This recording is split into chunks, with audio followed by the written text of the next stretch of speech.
Ternyata itu berkahnya Masya Allah sampai sekarang. Beliau terus ngendikan, ra'aitu Rasulullah sallallahu alaihi wasallam yusolli hakadha akidan tarafai izari ala akid. Andai kan itu nggak pernah dilakukan seorang sahabat yang bersaksi Rasulullah pernah melakukan itu, maka kita akan menganggap sholat jubahan resmi seperti itu menjadi syarat sah. Pakai hem seperti ini resmi menjadi syarat sah. Barokahnya itu diketahui, oh yang paling pokok itu satrul aurah, yaitu mabena surah warubah. Jadi tidak konsisten itu kadang penting untuk menjaga varian hukum. Loh, Nabi itu nggak pernah terawih. Andai kan Nabi terawih terus, maka akan dikira terawih itu wajib. Nah, barokahnya nggak pernah terawih, itu kamu bisa nggak terawih kan? Gitu. Maksudnya ya boleh nggak terawih. Nah, kalau nanti pengurus mewajibkan, carikan takbir sulam taufik, ijabu malam. Bisa masalah besar itu. Udah. Ini cerita ilmu, udah cerita perilaku. Bismillahirrahmanirrahim. Allahumma sholli wa sallim ala sayyidina Muhammadin wa ala alihi washabihi ajmain. Amma ba'du. Semoga semua di sini dimaafkan Allah Ta'ala. Karena ganggu wong top.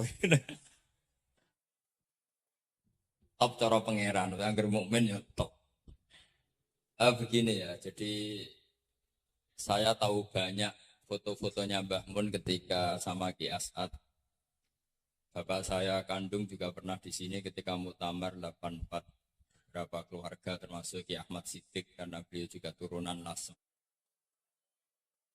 Yang jelas kenangan kita dengan Ki As'ad itu banyak, dari bapak, dari ibu.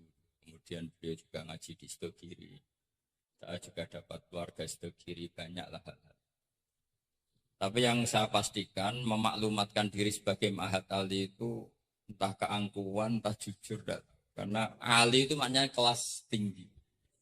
Kelas tinggi itu bisa kelas tinggi ilmunya atau kelas tinggi ya macam-macam. Tapi saya beri contoh. Ini ya, Wahid, kan masih kecil, tak panggil Wahid saja. Ini tak beri contoh. Ini kitab Minhajut Thalibin. Ini saya belajar tak takriri sampai seperti ini. Ini bisa dilihat. Hampir di semua kitab saya, kitab-kitab Indo, entah itu fikih, entah ihya, entah hikam, itu pasti ada takrirannya.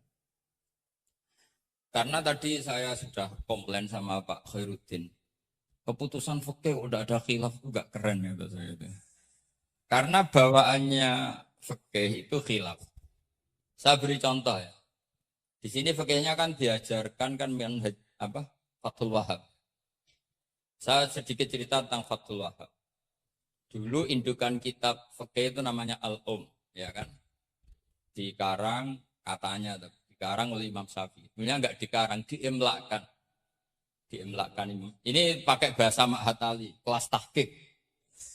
Kalau bahasa umum kan kitab dikarang Imam Syafi'i itu salah besar. Karena di situ masih ditulis Qala Imam Munas Syafi'i. Yang benar itu amla alaina Syafi'i, diimlakkan oleh Imam Syafi'i, ditulis oleh beberapa muridnya. Yang paling masyhur kalau kitab itu Imam Muzani. Sebenarnya di situ ada Imam Buaiti, ada Imam Robi, tapi yang paling telaten itu Imam Muzani. Sehingga kitab itu dinisbatkan pada Imam Muzani. Di beberapa itu juga ada yang dengan tanda kutip ditinggalkan oleh Imam Muzani. Disebut Infiradul Muzani anis Syafi'i. Kemudian setelah jadi Mukhtasarul Muzani, ini saya tanpa menyiapkan materi loh, karena sebetulnya saya sudah minta Gus Azam hanya ngisi di pengajian umum, karena sudah saya kapok ke sini. Kapoknya itu bukan karena mangkel, tapi nggak ada perkembangan. Jadi hafal Quran itu keharusan seorang faqih, baru hafal 4 aja diceritakan. Memang ini ngawur sekali itu sebetulnya. Memang normalnya seorang faqih memang hafal Quran. Enggak boleh hanya berapa? 4. Enggak meyakinkan.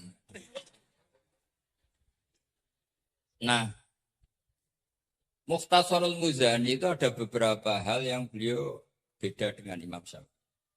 Kemudian disarai namanya kitab Nihayatul Matlab fi Dirayatil Madhab oleh Imam Haram. Saya punya kitabnya dan tak pelajari. Oh ini maklumat. Bukan niat sombong, ini niat cerita fakta. Nihayatul Matlab fi Dirayatil Madhab. Kemudian Imam Haromen punya murid alim alamah yang saat itu belum suka tasawuf. Namanya Imam Ghazali. Dia akhirnya menulis Al-Basit, berhubung Mahatali sinau Basit gak pati iso, mergo kegeden digenti Al-Wasit. Al-Wasit jara pati di sinau ini digenti apa? Al-Wajis. Alhamdulillah, kayaknya Pak Khairuddin juga gak punya. Punya kita Wajis. Wahid punya? Wahid, Wajis? Berapa halaman ini? Kitab Wajis itu. Berapa halaman? Tebelnya aja kira-kira seberapa tebelnya? Ya, tebelnya seberapa? Kalau nggak tahu isinya, paling nggak tahu tebelnya. Harganya masih ingat ya?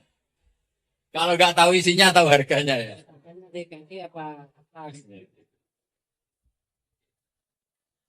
Ya, ya ingat dia. Kalau uang ingat dia. Jadi bawaannya orang nggak bakat soleh itu kalau uang itu ingat. Terus setelah itu diringkas lagi sekaligus ada kritik tertentu, komplain tertentu disebut al-muharram. Jadi memang syaratnya fikih itu harus ada yang komplain karena nggak bisa final. Disebut apa? Al-muharram. Al-muharrar itu ya sudah dinamain al-muharrar yang sudah diteliti oleh Imam Rafi'i. Ada yang komplain lagi ya setengah sarah tapi setengah komplain. Namanya Minhajut Thalib. Minhajut Thalibin dikomplain lagi di era Syekh Zakaria Al-Ansari. Dari masdar dengan jamak mudzakkar salim diganti manhajut tulab. Ya maknanya sama, minhaj sama manhaj maknanya sama, Thalibin jamak mudzakkar salim, tulab jamak taksir. Jadi asli ini yo cara Jawa akal-akalan tok, manhajut Thalibin jadi manhajut. Kemudian manhajut tulab itu dikarang sangat ringkas. Sehingga yang baca itu tidak paham. Mu'alifnya akhirnya dengar-dengar kalau anak-anak Matahari itu tidak paham. Akhirnya terus manhajut tulab disarai sendiri oleh Syekh Zakaria Al-Ansari. Jadi Fathul paham. Loh, alhamdulillah ya masih banyak yang nggak paham. Padahal sudah sarah. Artinya sarah kan gampang. Ya tidak paham itu bagus kan. Kita ngaku tidak paham tawaduk. Daripada ngaku paham nggak paham, mendingan ngaku nggak paham kan. Kemungkinannya dua kalau ngaku nggak paham. Mungkin tawaduk, mungkin betul adanya.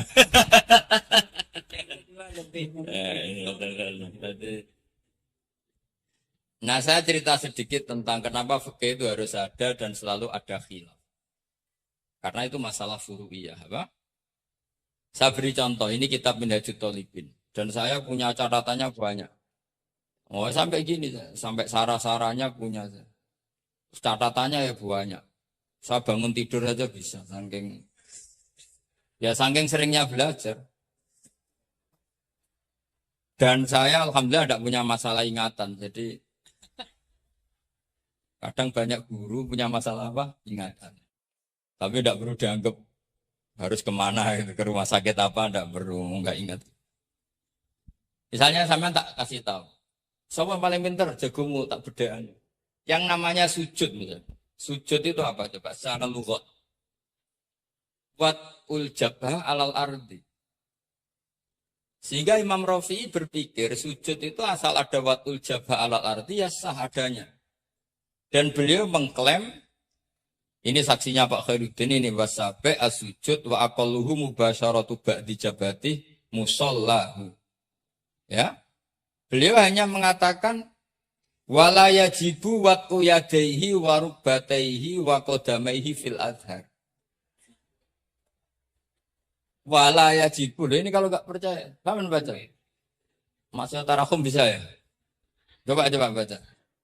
Wala yajibu coba waqu yadaihi pakai nada Indonesia, jangan nada negara sebelah coba. Wala yajibu wa rukbatayhi wa qadamaihi fil ard. Jadi menurut Imam Rafi'i ketika sujud itu tidak harus watul yad, tidak ada watul rukbah, tidak ada watul. Nah, karena secara lughat yang namanya sujud itu ya seperti itu. Watul jab. Dan sujud itu sudah dikampanyakan sedemikian rupa bentuk apa ketertundukan tertinggi yaitu dengan watul jab. Artinya posisi kepala di bawah pantat. Tapi terus Minhajut Thalibin, padahal Imam Rafi'i ketika ngarang itu menyebut fil adhar dalam kitab Al-Muharrar. Terus kultu kata Imam Nawawi al-adhar wujubuhu. Ya masyhur kan karena Imam Nawawi berdasar riwayat umirtu an asjuda ala sabati al-humin al-jabha wal yaden warubbaten wal qadam. Saya baca lagi ya umirtu an asjuda ala sabati al-humin apa al-jabha wal yaden warubbaten wal qadam. Nah, andekan Imam Rafi'i ketemu Imam Nawawi, kamu ikut kubu siapa? Nawawi kan?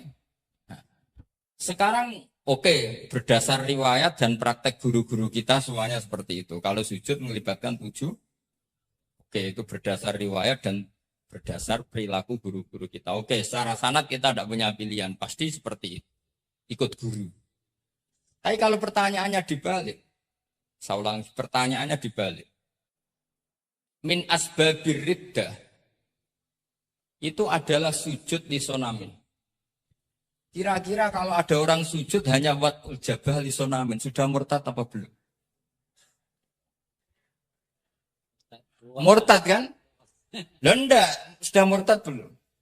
Termasuk murtad kan sujud lisonamin atau di ghairillah.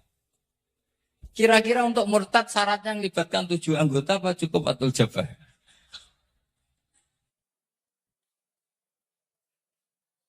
Untuk sah menjadi murtad. Nggak, misalnya kamu, jangan kamu lah, kamu potongan tidak mungkin murtad dan insya Allah. Misalnya ada orang murtad dengan cara murtad yang fi'li. Contohnya apa? Kasujudin lisonamin. Murtad kan, ingat masih ada 3 kan? Itikodi, kauli, fi'li. Yang fi'li contohnya kasujudin lisonamin. Untuk menjadi sah murtad itu nunggu 7 anggota apa salatul jabah? Enggak jawab, jangan ngawur saja kak biasanya aja. Udah. Kan biasanya ngawur terus enggak apa-apa, masih anak-anak aja. Hati-hati aja tetap ngawur apalagi. Enggak, menurut kamu sudah murtad belum? Ya kan murtad kan? Artinya kalau itu sah untuk menjadi murtad, harusnya juga sah untuk menjadi sujud. Karena sama-sama simbol. Sujud watul jabah fakot ya simbol takdim ke Allah setinggi-tingginya. Kenapa menjadi murtad? Karena ini simbol hormat kepada sonam setinggi. Sehingga Imam Rafi'i berpendapat sujud itu tidak harus melibatkan anggota sujud. Ya kira-kira gitu lagi. Makanya tadi saya juga matur Mas Hasan. Piye mbok kanyamu lah, lu keduren. Maca fikih ora ono khilaf iku fikih opo gitu. Fikih ben seru itu harus ada khilaf. Ya ini sama yang baca supaya jadi seksi. Kalau menurut Imam Rafi'i enggak harus jadi balai jismi. Enggak akan keliru. Tadi kan sudah tak baca. ولا يجب وضع يديه وركبتيه وقدميه في الأظهار. قلت الأظهار وجوبه. Ya kan sama-sama bilang al-adhar. Imam Rafi'i bilang tidak wajib ya al-adhar. Imam Nawawi bilang wajib ya al-adhar. Kamu partai ditutup wallahu alam. Oh.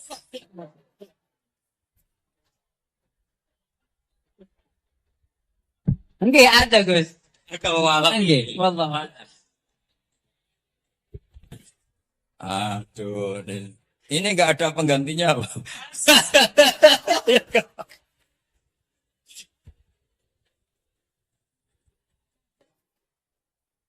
Jadi fikih itu mau tidak mau harus khilaf karena sudut pandangnya seperti itu. Misalnya sopan itu baik. Misalnya saya di sini, kiai kamu saking sopannya itu dodok mulai sana itu bagus. Tapi nak kiaimu apa kepleset terus kue sopan. Sedang kiaimu kesemper lagi dok.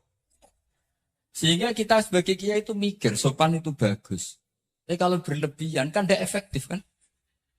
Cong aku pengen jedeng tuntun kayak kokono.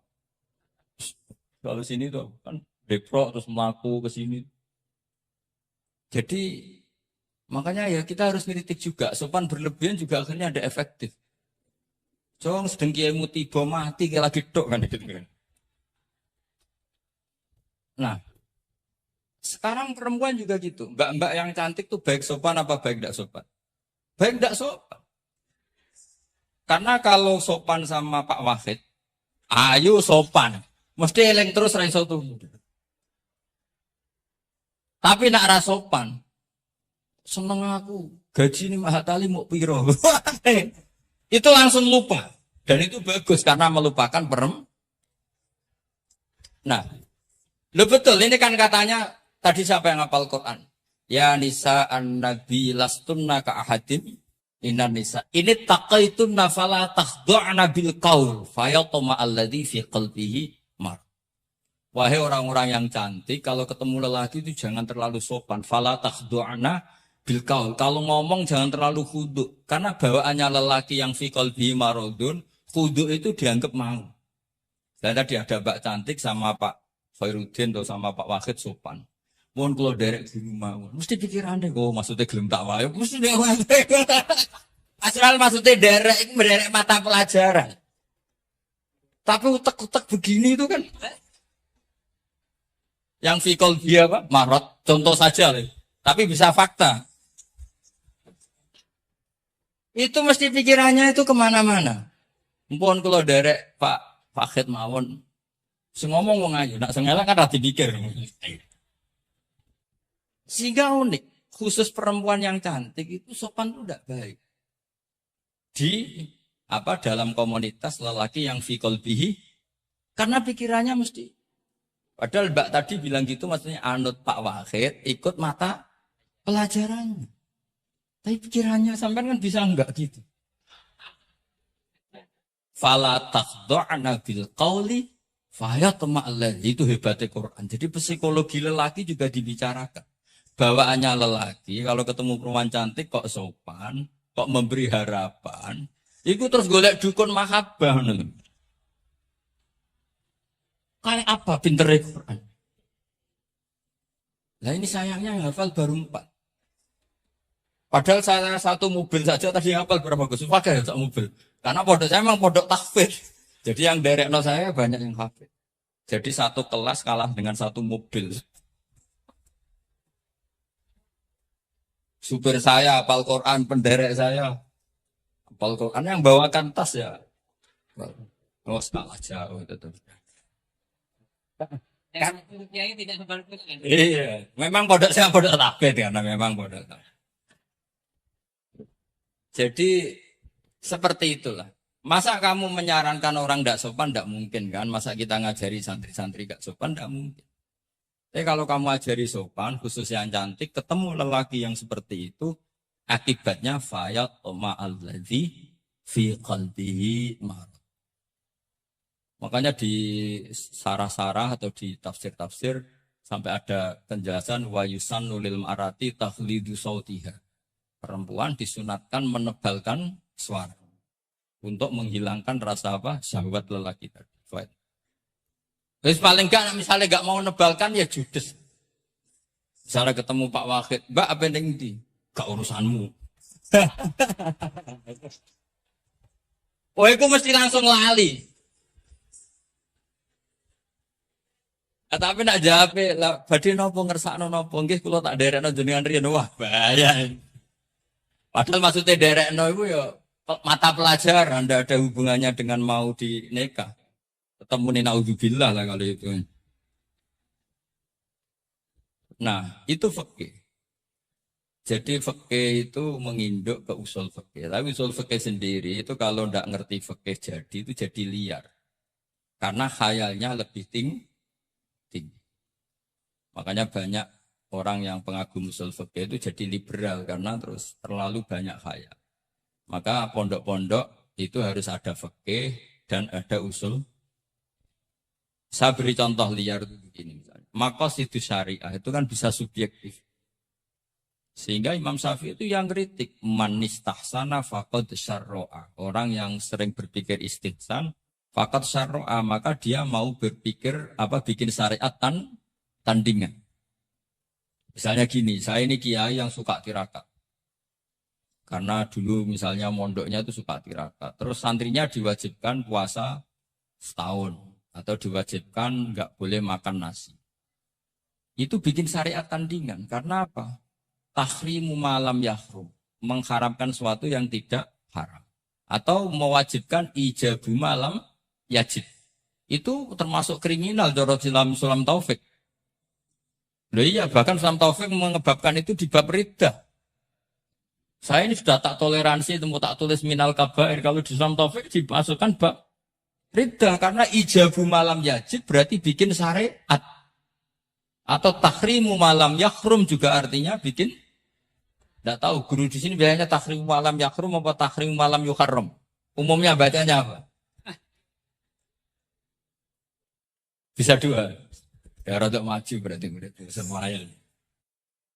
Nah, tapi kamu tidak bisa menyalahkan kiai-kiai yang mengharuskan muridnya tirakat karena itu cara untuk kasrus syahwah misalnya, untuk memecah syahwat. Tapi tetap saja nggak boleh mewajibkan karena nanti ada syariat tandingan, nggak boleh. Syariat ini sudah sempurna, nggak boleh ada syariat baru. Yaitu disebut ijabu malam yajib atau tahrimu malam yahrum. Maka kata Mbah Mun, resikonya jadi kiai ngalim. Mbah Mun sering guyon gitu. Aku kiai ngalim jadi ribet. Apa ngaramno rokok sing darani halal yo akeh. Di halal lo cah cilik-cilik. Rokok. Jadi kiai itu kan lebih tunduk ke konstitusi ilmu. Ribet lah, ribet. Misalnya begini, sampai tak bedai. Assalamualaikum ketika salam. Itu yang wajib salam pertama apa salam kedua? Pertama. Itu wajib niat mufarokoh apa niat menghabisi sholat atau mengakhiri sholat apa enggak perlu niat? Nah, mesti ulama berdebat. Karena ketika Allahu Akbar bisa Allahu Akbar demo, bisa Allahu Akbar niat sholat. Maka untuk membedakan, lo kan bisa aja kan? Demo itu udah harus berontak enggak? Misalnya kamu ngerti perempuan yang kamu cintai, ternyata omongan nebek Pak Guru Khairuddin kan, Allahu Akbar, guru kok ngono kan gitu kan. Nah untuk membedakan itu, kalau untuk sholat atau untuk takjub, diharuskan niat, Allahu Akbar.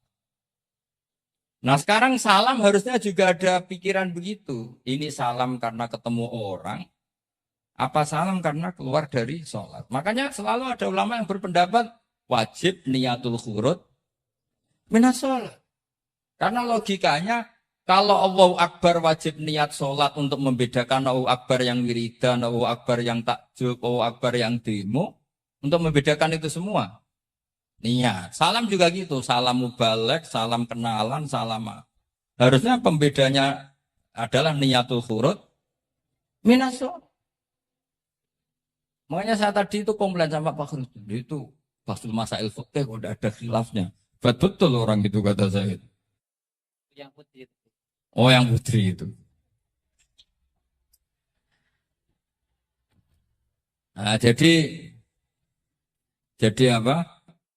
Kaidah-kaidah seperti itu nggak bisa dihindari. Khilaf-khilaf seperti itu nggak bisa dihindari. Ini saya baca ya misalnya contoh-contoh yang itu mulai apa? Mulai salam ya. Nah, jadi pilihan-pilihan itu, misalnya di salam mana jasa anha, terus asani asyar assalam wa aqalu assalamualaikum wal aso jawa kultu al aso al mansud wa annahu la tajibu niyatul khurud. Jadi ada yang bilang tidak wajib, mesti artinya ada yang bilang wajib. Karena, nah, jadi nggak ada pilihan. Setelah ada pembanding itu udah ada. Sekarang begini lagi. Ini yang ulama kadang-kadang yang nyuwun saya wandekan kita ulama itu kadang nggak cocok, tapi cocok nggak cocok. Ya harus didengar ini ngaji. Ulama fikih kadang ya sembrono, tapi kalau cuma ngono kualat. Saya ngomong ngaku wae. Nak darani iktidal, menamai iktidal itu ruknun qasirun ghairu maksud. Julus benas sajdatain atau jalsah itu kan ruknun qasir ghairu. Itu banyak ahli hadis yang komplain. Ini ngawur betul fuqaha ini. Wong rukun kok ghairu maksud. Dan mereka berani bilang itu rukun sing ghairu maksud. Kusida lil fasli, hanya dimaksudkan untuk pemisah. Itu kan yo mangkel no, wong rukun kok ghairu. Ternyata ulama itu punya niat begini. Setelah dikatakan ruknun qasir, maka jangan ada pesaing. Yaitu ukurannya apa? Julus jalsah benas sajdatain nggak boleh lebih lama ketimbang tasahud akhir. Tasahud awal sunat tuh jangan ngaji ora khatam. Tasawuf akhir apa awal? Akhir berarti sampun lisan pinter lah pinter. Iktidal juga ruknun qasirun, maka enggak boleh lamanya menandingi qiyam lil Fatihah. Ya, sudah jelas ya. Yang jalsah benas sajdatain enggak boleh menyaingi tasahud akhir. Yang iktidal enggak boleh menyaingi qiyam lil Fatihah. Ternyata ulama itu mikir, disaingi ku yo ora enak. Ngene kaya kula disaingi Khairuddin yo ora gelem. Ora krana sombong, disaingi itu ndak enak. Kecuali level. Level ya hafal Quran itu 30 juz. Itu Jibril bisa demo ke kamu. Memangnya saya hanya nurunkan ayatul ahkam. Enak saja milik. Memangnya selain ayatul ahkam enggak menarik. Itu kalian semua pasti berhadapan dengan Jibril. Coba Jibril nurunkan semuanya apa hanya ayatul ahkam? Kalau saya ketemu kan aman.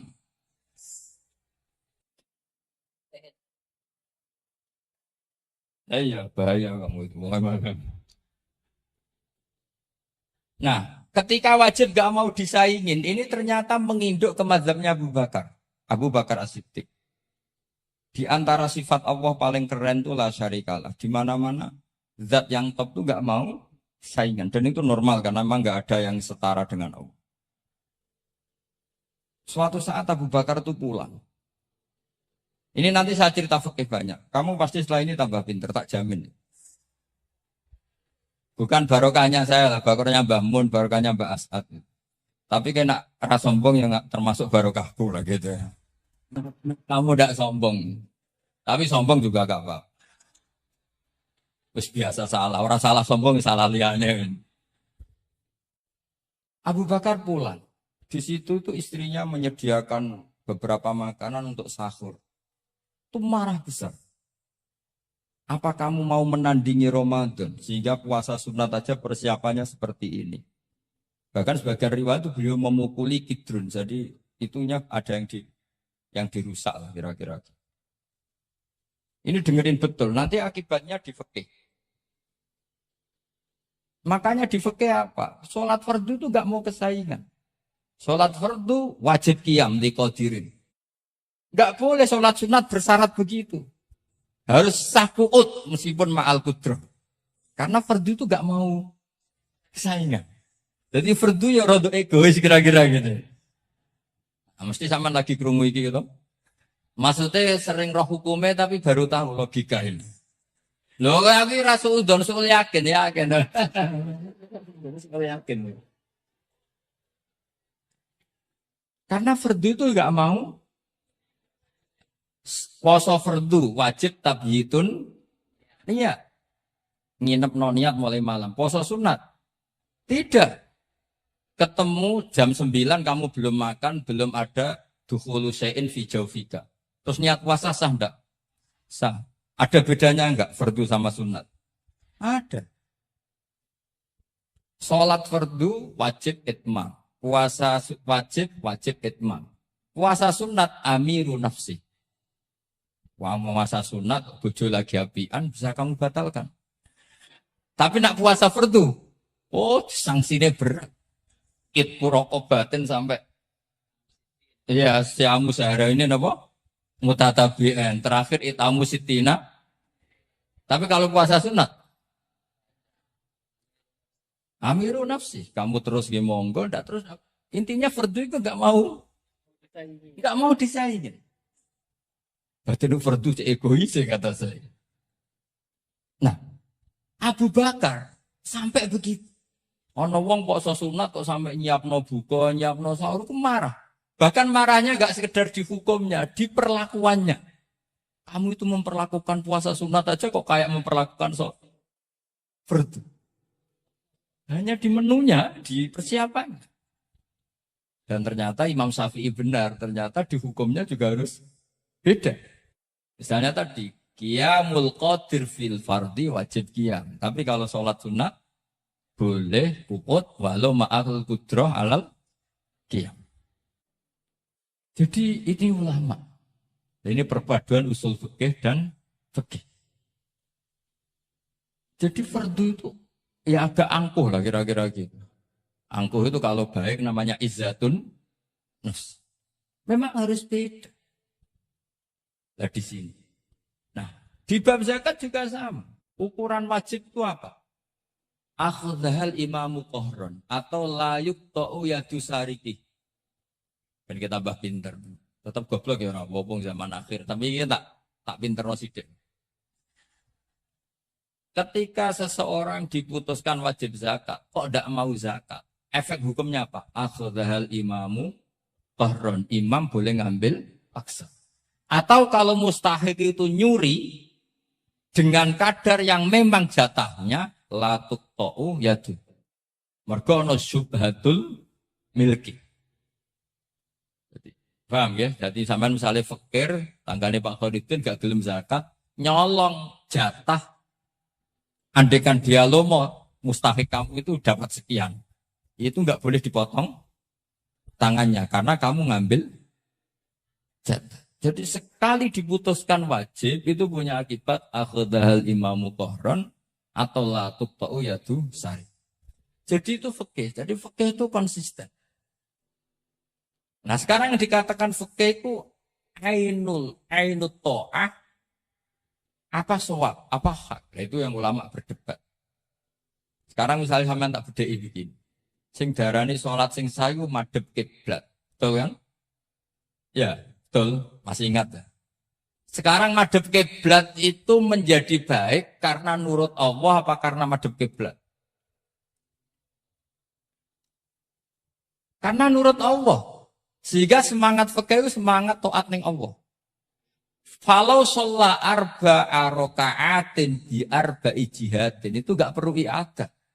Karena ketika aku istihad sana itu kiblat, rakaat kedua rubah ke sana, rakaat ketiga rubah. Allah ngitungnya, saya iku capek, oleh kepen roh kiblat tenanan, nganti spekulasi ping 4. Artinya apa? Karena kadang Allah itu butuh taat apa butuh kasile. Butuh taat. Nah, ini yang paling angel. Tapi di dalam banyak hal kaidah fikih itu al-ibrah bima fi nafsil amri. Kadang bima fi dzonil mukallaf wa bima fi nafsil amri. Kadang al-ibrah bima fi dzonil mukallaf la bima fi nafsil amri. Jadi selalu fikih itu khilaf. Fikih yang furu'iyah maksudnya, yang furu'iyah. Ini kadang-kadang rada angel. Nah, sekarang misalnya seperti itu. Ijtihad tadi. Ijtihad itu apa coba? Ya tadi, ketika Anda sholat madhep sana, terus taghayyara ijtihaduka dan memutuskan kiblat ke sana, kamu harus nuruti ijtihad kamu apa enggak? Harus nuruti kan? Karena kalau kamu teruskan di rakaat kedua madhep sana, berarti kamu ibadah dengan cara yang kamu yakini salah. Maka harus rubah. Karena ada kaidah al-ijtihad la yunqadu ijtihad. Kok ijo. Udah pinter iso nerusno. Nah, ternyata Itu sudut pandang kalau dengan kaidah itu sehingga lau sholla arba rakaatin bi arba'i jihadin sohat sholatu. Tapi kalau dibalik al ibrah fil ibadah itu bima fi dzanil mukallaf wa bima fi nafsil amr. Nah kalau andai kan sudut pandangnya pakai kaidah itu berarti kan pasti ada 3 jihad yang salah. Pasti apa mungkin? Pasti. Nah kenapa di bab al-istihad itu ditoleransi? Padahal jelas yang 3 ini tidak fi nafsil amr. Lagi-lagi tidak semua ulama cara pandang sama. Yang satu pakai kaidah ini, yang satu pakai kaidah. Makanya saya sering mencontohkan berkali-kali. Kalau kamu ingin suan saya jadi apa-apa, tetap baik. Karena kemungkinan seneng kiai ya 2. Dulu saya sering bercerita. Ada tabiin tanya sama sahabat, bagaimana wajah Rasulullah Shallallahu Alaihi Wasallam. Tabiin ini nangis. Wallahi saya ini saking hormatnya, saking haibahnya Rasulullah, saking hormat saya tidak pernah berani melihat wajah beliau. Saya sowan juga agak berani karena takut ganggu. Jadi cara seneng kiai itu ya kadang nggak perlu sowan. Karena bawaannya itu ganggu. Loh misalnya saya ketemu anak istri saya kan asing, terus ketemu Wahid kan dia pusing. Jadi Allahu Akbar. Provokator ini. Jadi justru saking takdimnya Rasulullah, pilihannya itu tidak sowan karena takut ganggu Rasul. Ada sahabat yang pilihannya sowan. Wong jenenge seneng ya sowan. Tapi kalau dibalik, jenenge seneng ya aja ganggu, ayo milih ndi. Ini 2 madzhab yang sama-sama kuat. Jenenge seneng ya sowan, jenenge seneng ya aja ganggu. Ayo milih mana? Ada 2 pendapat. Kenapa Anda begitu yakin dengan satu pendapat? Di furu'iyah, saya ulang lagi di furu'iyah. Ya, bukannya maklum nanti itu. Jadi tidak gampang. Sholat pakai pakaian resmi begini itu bagus. Pakai jubah, kamis, atau pakai hem, pakai sarung itu bagus. Tapi andaikan Nabi selalu sholat demikian, itu bahaya. Saya ulang lagi bahaya. Bahaya bagi syariat ini. Ini saya niat ngajarin gurunya, bukan anak-anak. Suatu saat Jabir bin Abdillah, kalau kamu baca lihat di bab sholat di Bukhari atau di kitab ilmi ilmu fi sholat maksudnya. Itu Jabir bin Abdillah itu pernah datang ke masjid pakai gamis, pakai baju resmi, imamahnya dicopok, kamisnya dicopok. Semua dicopot terus sholat hanya pakai sarung tok, izarin wahid. Terus akidan torofaihi ala atikihi. Ini kan sarung satu di akidan torofaihi ala atiki terus sholat. Geger sholat tabiin, kan ini era tabiin, geger tabiin. Ungdur ila sahibi Rasulullah, lihat tuh sahabatnya Nabi. Sholat ke model kayak gitu. Ketika Pak Khairuddin sudah sholat dengan segala penampilan. Jubah, terus pakai imamah, dehem dari belakang, orang minggir semua sudah top lah pokoknya, sudah top pokoknya. Ini sahabatnya Nabi. Terus ketika sahabat mulai dan nyun sewu, beliau ngendikannya agak kasar. Saya melakukan ini, saya cek nanti di Bukhari. Kalau ada Bukhari juz 1 ambilkan, nanti tak bacakan. Apa cukup nanti tanya gurunya? Tanya saja nanti ya. Kalau 5 menit menemukan, berarti dia sudah paham. Kalau ngasih waktu 1 hari, masih cari-cari. Ukurannya gampang. Kalau saya setengah menit, langsung ketemu. Nanti ya cukup gurunya ya, nanti kasihkan. Kalau bilang besok, berarti belum tahu. Tapi kalau 5 menit kok ketemu ya sudah lumayan. Kata Jabir bin Abdillah, saya melakukan ini liyaroni al-ahmak misluk. Keras sekali. Saya melakukan ini supaya orang ahmak kayak kamu itu tahu. Ahmak itu terjemahnya nggak usah diterjemah. Ya pelai jahil atau teman akrabnya apa? Jahil yang agak kebablasan itu namanya apa? Ahmak. Jahil yang ya sudah seperti itu. Ternyata itu berkahnya Masya Allah sampai sekarang. Beliau terus ngendikan, ra'aitu Rasulullah sallallahu alaihi wasallam yusolli hakadha aqidan tarafai izari ala ati. Andai kan itu nggak pernah dilakukan seorang sahabat yang bersaksi Rasulullah pernah melakukan itu, maka kita akan menganggap sholat jubahan resmi seperti itu menjadi syarat sah. Pakai hem seperti ini resmi menjadi syarat sah. Barokahnya itu diketahui, oh yang paling pokok itu satrul aurah, yaitu mabena surah warubah. Jadi tidak konsisten itu kadang penting untuk menjaga varian hukum. Loh, Nabi itu nggak pernah terawih. Andai kan Nabi terawih terus, maka akan dikira terawih itu wajib. Nah, barokahnya nggak pernah terawih, itu kamu bisa nggak terawih kan? Maksudnya ya boleh nggak terawih. Ya, kalau nanti pengurus mewajibkan, tarikan takbir sulam taufik, ijabu malam. Bisa masalah besar ini. Dah. Ini cerita ilmu, dah cerita perilaku, dah. Ini cerita ilmu, dah cerita apa? Perilaku. Pak. Jelas kan? Jadi kadang seperti itu penting. Contoh lagi, dan ini sering saya utarakan. Ketika Nabi Fathu Mekah, Tofa ashabu jami'an, itu musyatan. Semua ketika tawaf itu jalan kaki. Tapi Nabi itu unik. Tofa Rasulullah wahdah rokiban. Nabi tawaf itu pakai kendaraan unta. Yang lainnya musyatan, semuanya masih jalan kaki. Tapi Nabi malah tofa rokiban. Padahal jelas kaidahnya al-ajru bi qadri. Tapi andai kan Nabi kok tofa masyian, maka kita tidak tahu caranya tawaf. Tidak tahu hukumnya. Atau paling enggak nganggep bahwa syarat sahnya tawaf harus jalan. Tapi barokahnya Nabi tofa rokiban, akhirnya ada hukum, ternyata syarat sahnya tawaf tidak harus jalan, tapi boleh berkendara. Akhirnya kita tahu orang sepuh sedikit sholat tawaf pakai kursi roda, pakai macam-macam. Jadi semuanya itu berkah, perbedaan itu berkah. Tapi yang baca harus orang alim. Kalau orang yang fikal bi marot, ya iya Nabi karep wong ya kon mlaku enak-enakan numpak. Ya ribet nek kena wong sing fikal bi marot itu fazatahum wa marot. Jadi ribet ini, Ustadz satu ini ribet. Ya, subuh kesiangan. Ini contohnya kok kayak perilakunya. Ini Kiai Hasan contohnya kayak perilakunya.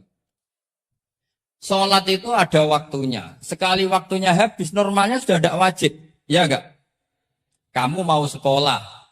Selesainya jam 12. Kamu bangun setengah 1. Harus sekolah apa tidak usah? Karena momen sekali kelewat kan nggak bisa diulang kan? Normalnya sholat qadha itu tidak wajib. Normalnya. Karena momen waktunya sudah habis. Dan qadha normalnya juga nyuwun sewu haram. Normalnya. Tapi berhubung Pak sering qadha terus bilang nggak haram kan? Karena yang qadha bukan hanya santrinya tapi apa? Gurunya. Tapi nyuwun sewu, Nabi itu tahu ditakdir qadha. Saya tidak bilang Nabi qadha, ditakdir qadha. Ini bedanya Nabi dengan kamu. Nabi pernah ditakdir qadha. Dan nyatanya Nabi tetap sholat. Akhirnya jadi syariat qadha itu tetap. Andai kan Nabi tidak pernah qadha, maka orang cara berpikir, waktunya kan sudah habis. Pasti malaikat bagian nyatet sudah enggak ada. Lalu apa sholat? Wong sing nyatet wis tutup buku kan? Karena logika waktu itu kalau momennya kelewat ya sudah normalnya. Tapi agama ini tidak seperti itu. Berhubung Nabi pas qadha juga sholat. Kayaknya juga jamaah ya. Wah itu yang ribet itu. Ya kan jamaah kan itu. Jamaah kan? Wah aku nak mbok praktekno ning pondok. Separuh pondok qadha terus dimami Khairuddin sing qomat wahid. Wah. Perkara kan? Nah barokahnya ngerti kunut itu sunat, pura-pura ndak kunut. Akhirnya kayak orang baik kan, yaitu mau melakukan sholat duha. Ini, iya akhirnya guru saya sedang sholat duha. Itu husnudon yang goblok gitu.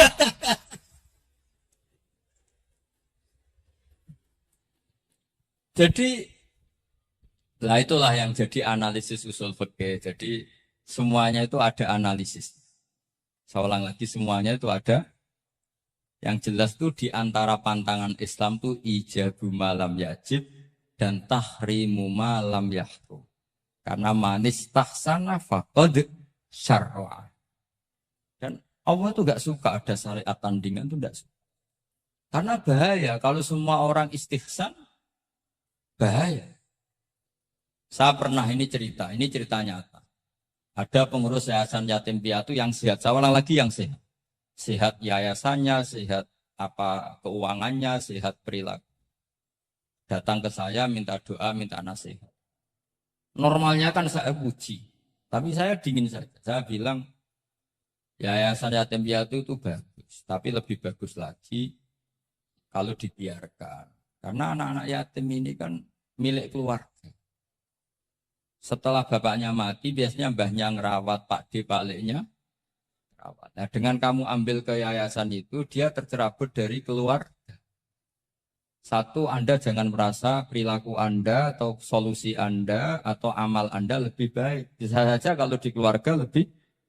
Tak beri contoh, anak yatim di kampung saya ini gendut-gendut. Karena dulu Pak D, Pak Leknya, mbahnya tidak pati sayang, barokah yatim sayangnya berlipat. Terus kedua, barokahnya di rumah makannya bebas. Kalau di yayasan kan harus pakai jam. Mana seneng cah cilik makan di jam. Jadi biar, ya nah ini lagi-lagi khilaf. Yang setuju yayasan yatim, yang sehat loh, kalau kan yang nggak sehat memang kita tidak cocok. Yang sehat, bayangkan yang sehat. Itu saja ada masalah. Karena tadi anak ini kan bagus, makanya Mbah Mun pernah dawuh. Ya yayasan yatim piatu itu ya apik, tapi gak oleh bocah tercerabut songko keluar. Nah, ini kalau kita mentasrek itu semua anak diambil terus gak tahu Pak D-nya siapa, mbahnya. Meskipun ditulis, tapi kan gak semudah itu. Ingat kalau hanya sekedar di catatan dokumen kan. Tapi kalau dibiarkan di keluarga ngundang Pak D, Pak Le, Mbah dan sebagainya.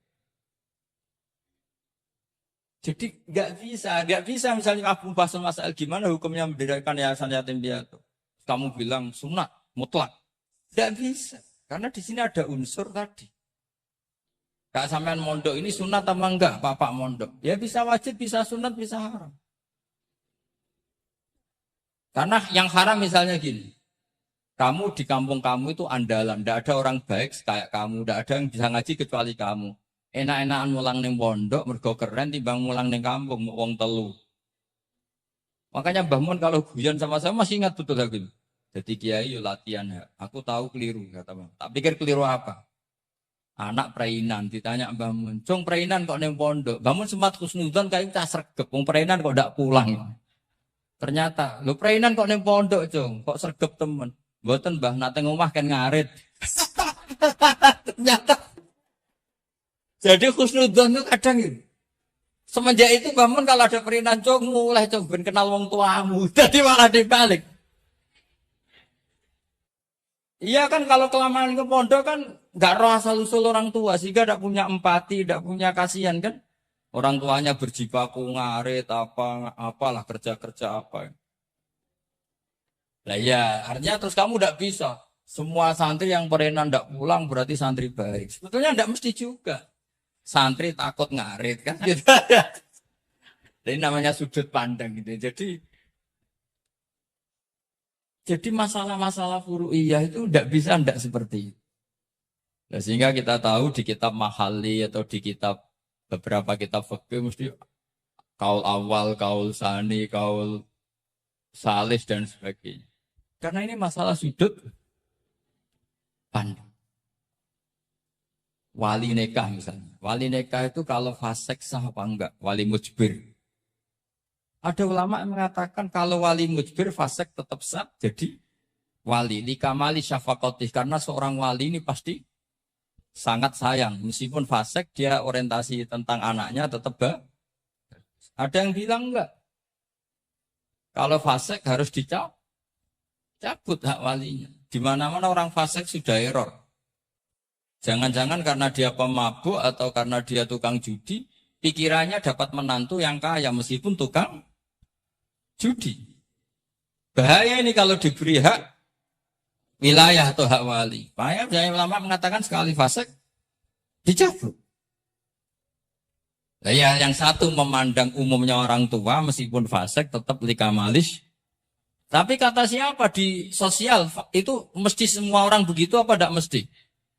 Tidak mesti. Makanya kalau saya mengatakan cabut saja. Li'annahu la yu'manu ayadu'aha inda fasikin misli. Karena siapa yang bisa menjamin kalau dia tidak mengawinkan putrinya dengan orang fasik yang sejenis. Orang fasik pasti komunitasnya juga fasik. Dan dia nganggap orang fasik itu tidak problem, wong dia sendiri fasik. Wes dia untuk iki capek, jebule capek sing tau ngutangi ning nggon judi. Karena dia punya ukuran apik versinya dia. Lagi-lagi fikih kok mujma'alah piye. Oh iya. Yang furu'iyah maksud saya yang furu'iyah. Iki pinter toh cukup ya. Jam 45 menit. Mohon ngoten mawon. Assalamualaikum warahmatullahi wabarakatuh.